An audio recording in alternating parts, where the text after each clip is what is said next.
Et si je te disais que Doctor Strange est aujourd'hui le plus puissant des Avengers? Non pas parce qu'il possède la pierre du temps, pas parce qu'il sait manipuler les portails mieux que personne, pas même parce qu'il maîtrise la magie, non, parce qu'il tire littéralement son pouvoir des forces les plus cosmiques et démoniaques du multivers.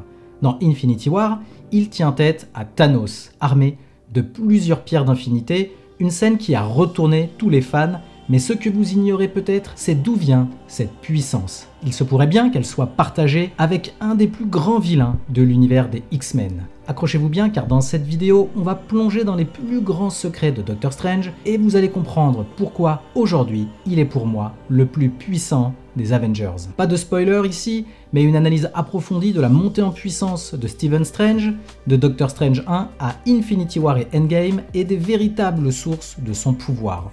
On va voir aussi comment cela ouvre la porte à de futurs affrontements dans le MCU bien au-delà des Avengers. Salut à tous et bienvenue sur House of Marvel pour une nouvelle vidéo. Aujourd'hui on va remonter le fil de la magie pour comprendre pourquoi et comment Strange est passé de simple apprenti dans Doctor Strange 1 à maître de multivers dans No Way Home et pourquoi il est peut-être celui dont le pouvoir est le plus dangereux. Préparez le café, installez-vous bien confortablement, je suis Julien et vous êtes sur House of Marvel. Ok, on rappelle les bases. Stephen Strange est un neurochirurgien de génie arrogant mais brillant. Sa vie bascule quand il a un accident de voiture qui détruit ses mains. Incapable d'opérer, il cherche alors désespérément un moyen de guérir. Il entend parler d'un homme paralysé qui a miraculeusement retrouvé l'usage de ses jambes. En le retrouvant, celui-ci lui parle d'un lieu mystérieux, Camartage. Strange se rend sur place au Népal et finit par tomber sur Mordo qui l'amène auprès de l'Ancien.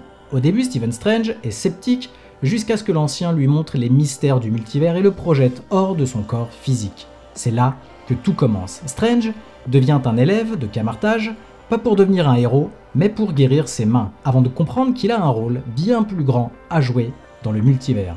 À la fin de Doctor Strange 1, il réussit à piéger Dormammu dans une boucle temporelle grâce à l'œil d'Agamotto, la pierre du temps.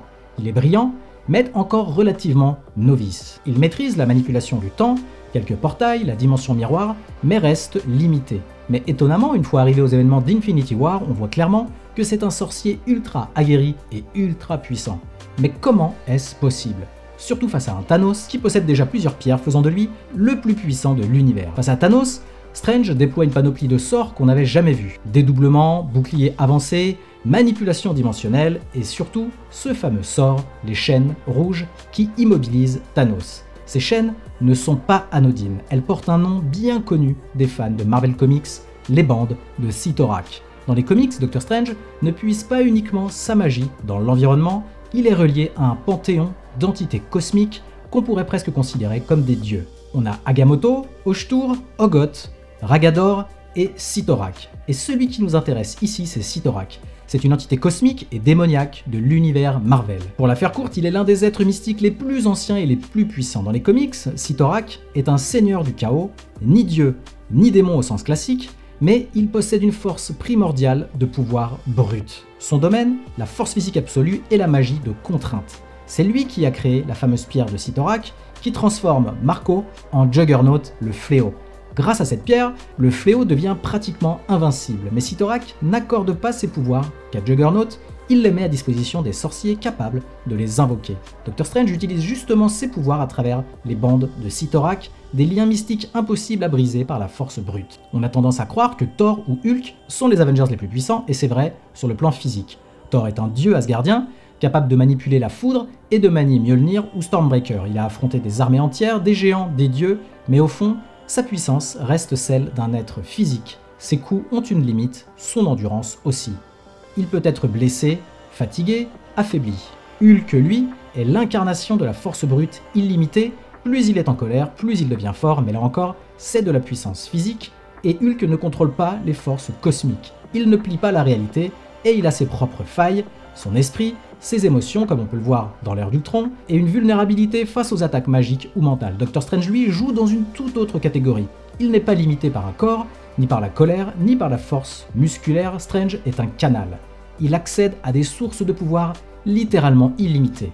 Et Doctor Strange utilise cette même énergie, mais de façon mystique, pour créer des liens dimensionnels capables de neutraliser même un Thanos boosté par plusieurs pierres d'infini. Et non, la boucle temporelle contre Dormammu ne l'a pas entraîné, c'est une idée qu'on entend souvent. Strange serait devenu surpuissant parce qu'il aurait passé des centaines voire des milliers d'années piégé volontairement dans la boucle temporelle face à Dormammu, ce qui lui aurait permis de s'entraîner à l'infini. Mais je pense que c'est faux, car la boucle temporelle n'est pas un entraînement, c'est un piège temporel figé. Strange répète une action précise, se faire tuer et réapparaître en boucle. Mais il ne progresse pas dans la maîtrise de la magie pendant ce temps. Il utilise un sort temporel programmé, déclenché automatiquement. Son esprit, lui, ne s'enrichit pas de nouvelles connaissances dans ce contexte. C'est un exploit d'astuce, pas un boost de puissance. Les réalisateurs, d'ailleurs, eux-mêmes, ont expliqué que cette boucle était un acte désespéré de ruse, pas un stage d'entraînement accéléré. Et non, il ne s'est pas entraîné pendant qu'il visualisait les millions de futurs possibles dans Infinity War, encore une fausse bonne idée. Quand Strange visualise les 14 605 000 futurs dans Infinity War, il ne les vit pas, il les observe. C'est une forme de projection mentale, pas un entraînement accéléré. Il ne combat pas Thanos 1 million de fois, il voit les conséquences, les enchaînements d'événements, les trajectoires probables. Il fait une analyse stratégique, pas un stage intensif de magie. Et surtout, ça ne lui donne aucun nouveau sort. Il n'apprend pas à invoquer Cyttorak ou à se démultiplier en 100 clones en visualisant ses futurs. Ses sorts, il les maîtrise déjà au moment où il affronte Thanos. Donc, la montée en puissance de Strange ne vient ni de la boucle temporelle, ni de la vision du futur.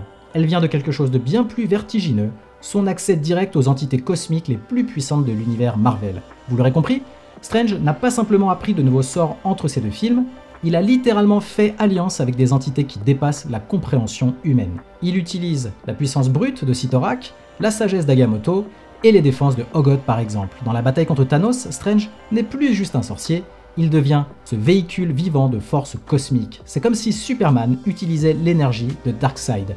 On atteint là un niveau de puissance que même Thor ou Captain Marvel ne peuvent pas égaler. En résumé, Doctor Strange est aujourd'hui au sein du MCU, je pense, le plus puissant des Avengers.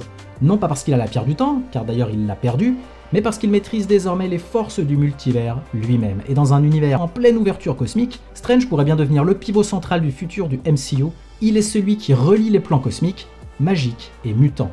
À vous de me donner votre avis maintenant, pensez-vous que Doctor Strange est aujourd'hui le plus puissant des Avengers? Selon vous, quelles limites pourrait-il encore franchir? Et est-ce que vous aimeriez voir Cyttorak ou même Juggernaut apparaître directement face à lui dans le MCU? Faites-le moi savoir en commentaire et n'hésitez pas à me faire parvenir vos théories, j'adore les lire et en débattre avec vous. Et comme d'habitude, merci d'avoir regardé cette vidéo. Si elle vous a plu, merci de la liker et de me donner votre avis en commentaire. Aussi, pour ne pas louper mes prochaines vidéos, abonnez-vous et activez les notifications. À la prochaine sur House of Marvel.